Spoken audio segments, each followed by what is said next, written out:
Okay, Paula, do you believe that vision boards help manifest things, or do you see them more as a focus or a mindset tool? That's a great question. I see them as both. My first time doing a vision board, I think that I did feel a little bit more magical because I wanted to manifest and I wanted all this great stuff to happen. And it should feel that way every time you do one of these, like, you're making something magical. But at the end of the day, that's why you're able to manifest things, because they help you focus on certain things. So they're more of a mindset tool than magical, you know? Some magic to it too. Hey, I don't know. 50-50. Like, I feel like they scientifically proven they work because they help you focus more, and you're putting your energy into certain things. But if there is, something magical that's helping you manifest these things, it also works like that too. I don't know. What do you feel? I think more people are starting to get around to the idea of a vision board, but I will say I've been doing them for years and years. I remember when I first started in talking about vision boards to some of my other friends, they kind of dismissed it and felt like, this is just like a little cutesy, trendy thing that you're doing. So, they just felt like, again, it was more of a trend. It wasn't something that actually had some proof that it actually worked. Yeah. And it's a lot more than that, but I think a lot of it comes down to being more intentional when you're creating the vision board. So it's why we're having this conversation now, because there is actually science that proves that vision boards, in the visualization that goes into creating a vision board, helps. And we're going to get into that. All right. So what really pulled me deeper into this conversation recently was revisiting some of the neuroscience behind visualization, especially the work of Dr. Tara Swart. You're familiar with her, right? Yes, love her. All right. She talks about how the brain doesn't just respond to what we do, but to what we do repeatedly, or what things that we focus on repeatedly. Yes, attention is everything. Here's a simple example of how that clicks, right? Think about the last time you decided you wanted a car. I know we've talked about your favorite cars and all that sort of stuff. So suddenly you start seeing that same car everywhere, on the highway, in parking lots, or on the side of the street, or when you're driving every day. Yeah, that always happens. Exactly. The car didn't just magically, like, poof, multiply. Your brain decided that car that mattered. So that's Okay. your brain's filtering system at work. When you're focusing on something consistently, your brain starts prioritizing it. It highlights information, opportunities, and the ideas connected to it. Yeah. So it's not magic, it's awareness. Right. Little bit of magic too, if you believe in it. I love that. Yes, you would think. And vision boards kind of work the same way. When you repeatedly see images connected to your goals, whether it be health, creativity, confidence, freedom, your brain starts noticing paths and choices that align with them. Yeah. You Wow. move differently because you see them differently. Yeah. Do you remember the first vision board that you made? Oh my God. Yes, I do. We're talking about years ago. It was like around the first time that I heard about the concept of a vision board. Before I really understood the purpose behind the vision board, this was back, I had multiple magazine subscriptions. Remember back in the day when you can actually subscribe to magazines? Yeah. So we're talking about that far back. And I remember cutting images out. So it was just easy to cut them and paste them on a poster board. And I remember buying all the supplies. And I think I was just getting more excited about creating the damn board. That looking back, I was more focused on creating something that looked good than why those things mattered to me. Did some of those things manifest? Yeah, but I know I had to put in the work for it. But I felt like my intention wasn't fully there. And I also remember once I created the vision board, putting it away, and it just wasn't in a place where I would look at it like regularly. It was one of those things, it was like a one and done. I did it and then I stashed it away. Yeah. How about you? How about yours? Yes. Well, I remember my first vision board, and I feel like I did feel that magic while doing my first vision board. I Oh, was that's very excited and hopeful.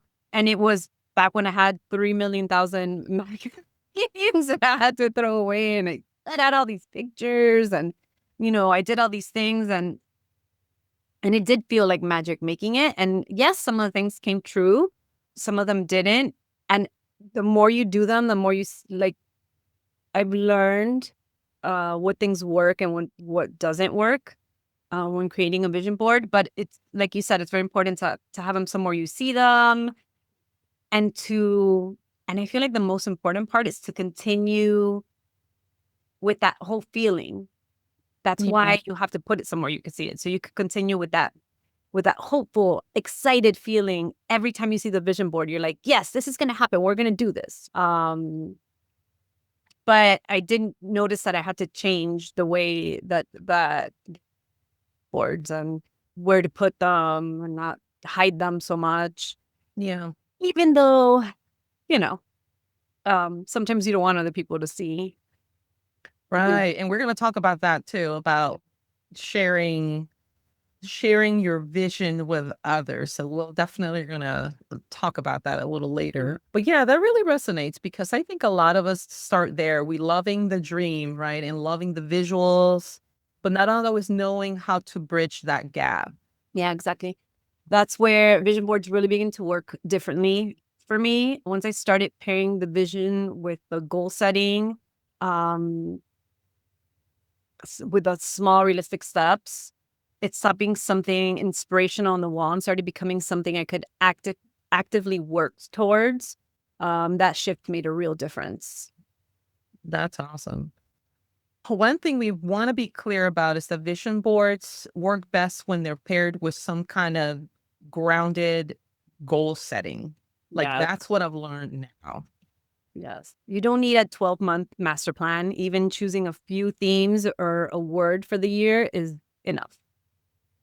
We talk a lot about breaking things down into smaller, doable steps. Vision boards help keep the why visible while you handle the how. Yeah. And they're flexible. Your board can change as you change. Some people like to, once they've accomplished something, to take it out of the board. Um, Dr. Swart talked about that in one of her many interviews, how she has like she moves when she's done something to like she moves it to where it says manifested or whatever. That could work. I've never tried that. I love that. I'd have peeled it off my vision board. Okay. I finished it this year because I have mine right next to this year. I have not crossed off or taken off anything that I've already done. Mostly because it's so cute, my vision board.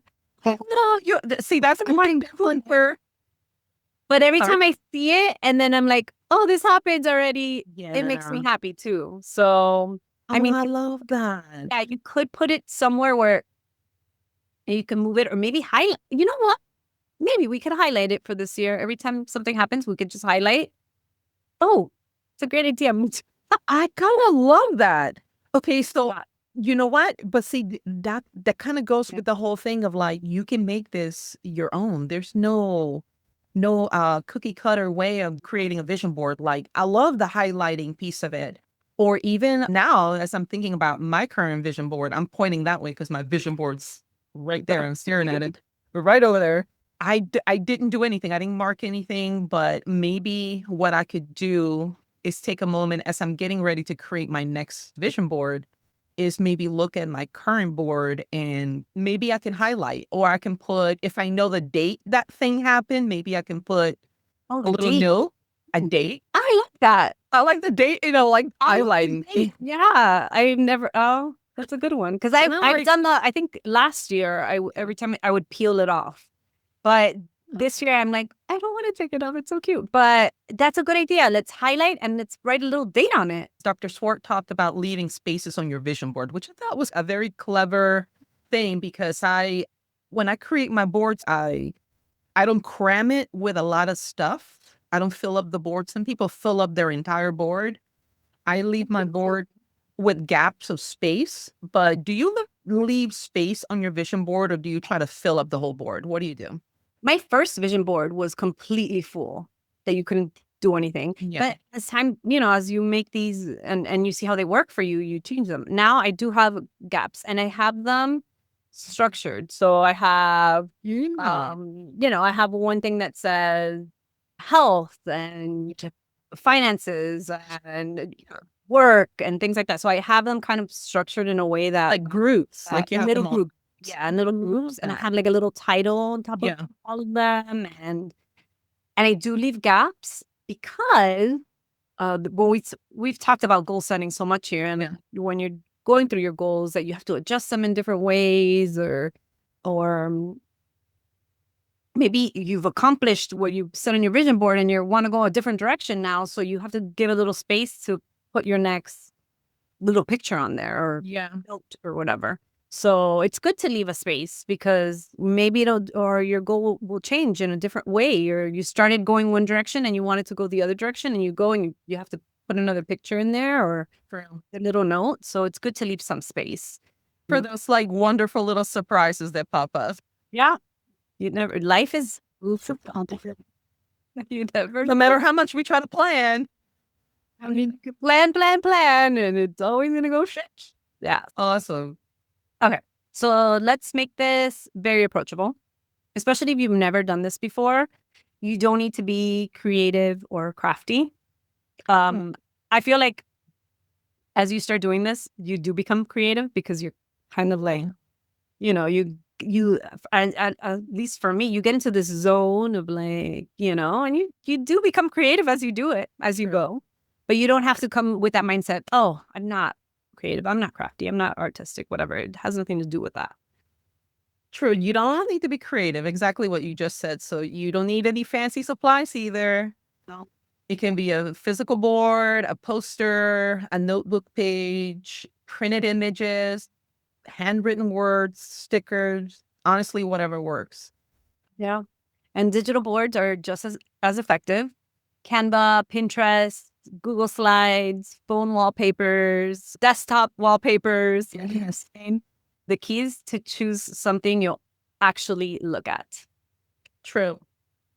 If choosing images feels hard, start with words or feelings. You can ask yourself, how do I want to feel this year? And that's something I've done as well with vision boards is that I'll either find whether if I have a magazine, not more recently, I haven't had magazines, but in the past I've had magazines and maybe there were phrases in the magazine and I would cut that phrase and that was like a phrase that I would put on there. Or I would, in nice handwriting, I would put healthy year or whatever. So yeah, you can be as creative or non-creative as you want, but it's your vision board.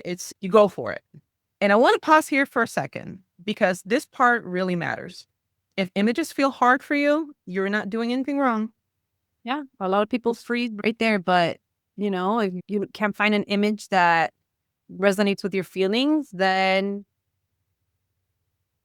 you can write something, like you said. You can That's right. quote or find a quote that fits what you're feeling, or hey, even a song. Ooh, like a song lyric. Yes. So instead of asking, what do I want? You can try asking, how do I want to feel this year? Here are some examples. This year, I want to feel calm. I want to feel more grounded.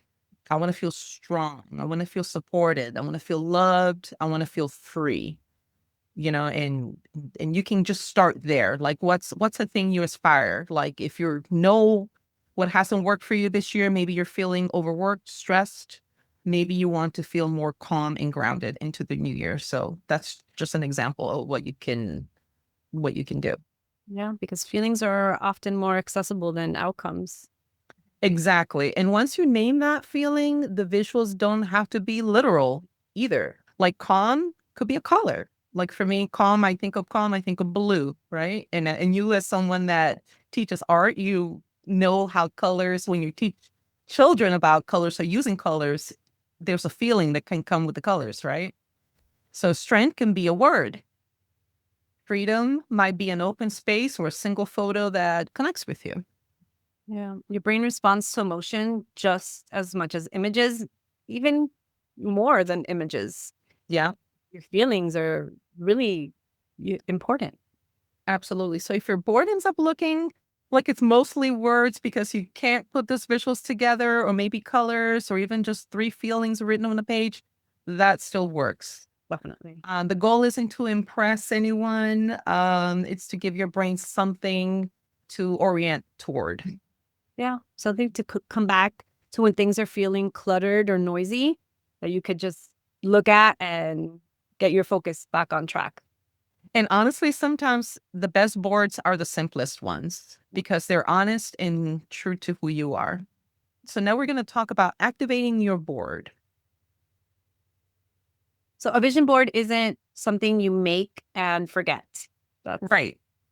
The real work comes from seeing it consistently, because we talked about earlier how I created my board, my very first board, and I did it and I just stored it away. So you want to make sure you don't forget it and just throw it to the side. yeah. The real work comes from seeing it consistently. Yeah. So put it somewhere where you know that you're going to look at. That could be 30 seconds in the morning, a quick glance while you're having coffee, a moment of visualization before going to bed. Um, do you have a particular time of day that you connect with your board? Yes, I do. For me, it's before I leave work. I not only do I look at it, I touch it. And we're talking about in the morning. So I look at my board, I stand in front of my board and I touch it, and I really try to sit there and visualize what it would feel like to have either a thing, maybe I want a thing, or I want to travel somewhere. I close my eyes and visualize what it would feel like to have the sun hitting my face when I'm sipping my Mai Tai or whatever. Like, I'm a very tactile person, so for me, touching it is something I do right along with it. But I try to connect kind of like all my senses to it. Yeah. Yeah. Does that feel like it's a little bit out there, or what? What do you think? No, it's great. That's what you're supposed to be doing. That's why you're supposed to have it somewhere where you can look at it all the time. But whenever I feeling out of place, I do the same thing too. I'll look at it. You're supposed to look at it every day. It's Yeah. hard, guys. It's hard. So But you got to put it somewhere life that you happens. don't miss it, Yeah. right? You have to put it somewhere where you're gonna look at it, and it has to be visually pleasing to you. Maybe not to everybody else, so it doesn't have to be like super perfect, but visually appealing to you because you have to look at it and you have to feel feelings when you see it. True. So, what you said, I've never touched my board, but I can start doing that. That might help. But I do when I see it, it does help me. Like I feel the feelings Yeah. of having that goal. That's really important because it brings you back on track when you start feeling those feelings. So It's yeah, like, you're not. it doesn't sound like I'm completely out there. Look at the touch thing. Yay, this is amazing. Sometimes I'm like, I really legit with like, I know we've talked about how hard, I shouldn't say how hard it is for us to meditate, because we do try. Meditate. We might not meditate for hours but we find a little thing that helps us meditate. So for me, meditation will come in the form of standing in front of my vision board. Yeah. A micro meditation, I call it. Right in front of it, I stand, I look at my things, and sometimes it's more of scanning at my board and looking at it. Okay, I'm on track. I did that. Or this thing. Oh, I haven't done anything about this. But then it's at that moment, I take it all in. Maybe sometimes I might close my eyes and just, again, connect with it and feel it. And it just gives me almost a sense of purpose that I'm on track of getting this thing. So before we wrap this up, I want to talk about something that gets in the way of a lot of people, myself included, and that's perfectionism. Yes, it shows up fast with vision boards, but it doesn't have to be perfect. Exactly. When we're put something with pressure or fear of getting it just right, our brain shifts into a stress response. And when we're stressed, the brain narrows, creativity drops, clarity drops, and we become less open to being open to that possibility. Yeah, which is the opposite that we want here. Exactly. Vision boards work best when your nervous system feels safe and relax. And, that's when your brain is more receptive and more flexible. Yeah. That's why we love reframing this as a wellness or self-care practice, not another item on your to-do list. It could I be know. part of your self-care. Yep. Definitely. Also, let me say this, you don't need to finish the board right away. You don't have to finish it in one sitting. If all you have is 20 minutes to dedicate to it or to get it started with maybe the brainstorming, or like you're setting your intention for the year, like that word or those words, or if you're someone that's starting from scratch, you don't have to do it all in one sitting, one session. You can take 20 minutes, you can come back later to it, add over it over the next few days or even weeks. None of this nonsense of I need to get this done before January 1st. Because that's another thing. Some people feel like, oh, something, I'm going to curse myself if I don't get this vision board done before the new year. But it's your board. You take your time, Well, be that's the about it. magical aspect of it, right? Like,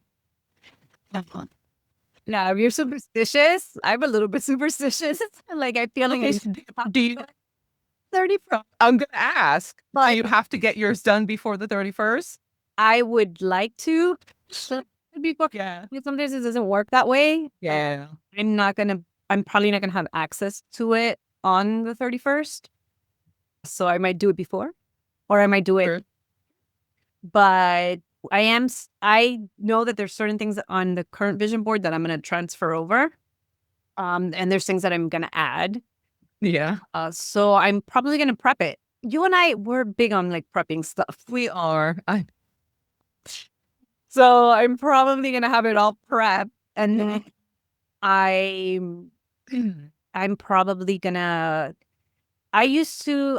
I've done it different ways. I like to do it as a self care, like we said before, like just myself and the vision board, and maybe like my favorite music in the background, and candles and all that, like kind of like a ritual kind of thing. Um, I have done it in a group, so fun. Yeah. And I have done it with a friend, just a friend, and that's so fun too. Like some wine and then everybody discussing what they're putting on there, and that's pretty cool too because you're like Yeah.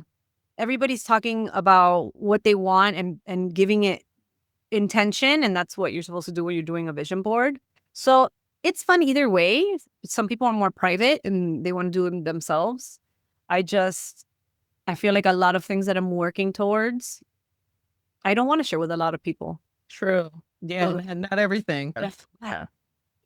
So I've learned from experience that it's not good to share everything. But there's a few things that I do share and I don't mind sharing. So maybe you could do a group, start off your vision board in a group and then finish it on your own quiet time and set extra intentions that way. I mean, whatever works. Everybody's different. True. What do you prefer to do? Do you like to do it on your own or? I've done definitely the group thing and I thought it was fun. It was one, I think it became, here's the problem when we're doing it as a group. I become very distracted. Oh, I'm like, oh, I need this glue. I see the person using a yeah. glitter glue stick and I'm like, let me use your glitter glue stick. Yeah. Or oh, so, but it's fun. It's cool. So I almost feel like the couple of times I've done them in a group setting, I set it up and we talked. It was mostly verbal. We all talked about what we hope to do and aspire for that new year. But I found myself bringing my board back home and either not organizing it because most of the stuff was already sort of glued on, but I added more once I got home on my own. I don't know. Like there's certain parts of it that I thought Yeah, were maybe a little bit more personal that I didn't necessarily want to definitely. all that. I would say in the last few years, I have done them by myself. And I kind of enjoyed that because I felt like, well, for one, the distraction wasn't there. I was more intentional with my time and I sat there and really thought it through. And it did become a part of my self-care for that moment to just sit there and be able to build out my new year or set these intentions for my new year through a vision board. One more thing that feels important to say is that you don't owe anyone access to your vision board. So I know Yeah. we talked about like we can do group things, and even when I was doing the group thing, I still came home and I added my own personal things. Yeah, you don't owe anyone access to your vision boards. Yes, this is personal. And like we talked about having somebody hold you accountable to do goals. Yeah, that's great if you want to share some of it. But I feel this is more personal. This is like, your vision and your feelings and that's how I like to keep mine personal. Dr. Swart talks about how our goals are still forming at a neurological level when we're visualizing them. Sharing them too early with people who are skeptical, dismissive, or fearful can actually interrupt that process. Have you found yourself in a situation where you've shared maybe a goal and someone tried to, like, I don't know, maybe was skeptical or dismissive about it? Oh, yes, definitely. Oh, I think we've even talked about this. Like, Yeah. it's not because your goals are not strong enough. It's just because you have those little Nancy. negative Nancy, Negative Nellies.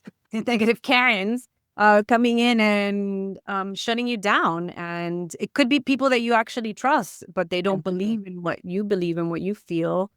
So it could disrupt, your process. You believe something, and that's why you're putting it on this vision board because you want to continue having this belief grow and somebody else shuts you down. It's just not going to happen. Yeah. So be intentional about who you share it with is pretty much it.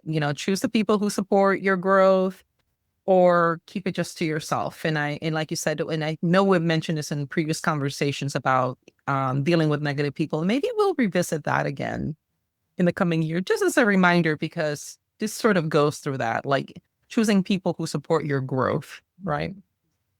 Yeah, protecting your vision is part of honoring it. If you take nothing else from this episode, let it be this: tools like vision boards help you move from wishing to choosing. Definitely. They're not about manifesting without effort. They're about aligning your mindset with action. If you've never created a vision board or you've thought about it but weren't sure where to begin, we challenge you to create one. Here's a quick example of where you can begin. If next year you're looking to go back to school or to finish your degree, connect it to your why. Will it make you feel proud, confident? Will you be the first in your family to get a degree? Why is it important to you? Write those words on your board. Maybe find an image of a person graduating. I've done that. I found it was through Canva. I remember like finding an image and I printed it out, and it was of a middle-aged woman graduating. She had her cap and gown, and I'm like, that's gonna be me. But yeah, so find a person that's graduating. So here's a hot tip. Got a little hot tip right here. Mm. Because everyone's on AI and Chat GPT and Gemini and all this stuff. Upload a photo of yourself and create a prompt that says, take this image or something like that. Take this image of myself, put a cap and gown, show me graduating, with family and stuff like that, or just a proud moment where I'm getting my degree. And ChatGPT or Gemini or whatever you're using, Nana Banana, will generate that. And I think that's even more powerful than maybe having a regular stock image of a random woman graduating. You can actually have a likeness, a real likeness of you. And I feel like that's where AI can really help with these things, with the visualization process and maybe specifically for vision boards. But I'll include a prompt that I have because I've actually done it. I'll include a prompt in our blog for everybody to access by the time that this episode airs. Yeah. And then place it somewhere you'll actually see it. Because when you can see where you're going, you start showing up differently. Your future doesn't need perfection, it needs intention. If something stirred for you while listening today, honor it. Whether that takes shape as a vision board, a few words written down, or a quiet moment of reflection, you don't need to have it all figured out. Just intention, patience, and the willingness to begin. Yeah. And thank you for spending part of your year with us. Whether you've been listening from the beginning or just found us recently, we're really grateful that you're here. Yes. And we hope this episode gave you something, to sit with, something to look forward to. Take care of yourself, be gentle with what you're becoming, and we'll meet you again at the other side of this season. Yeah. And until then, take what resonates with you, leave what doesn't, and trust that you're right where you need to be at this moment. That's right. And it's a wrap.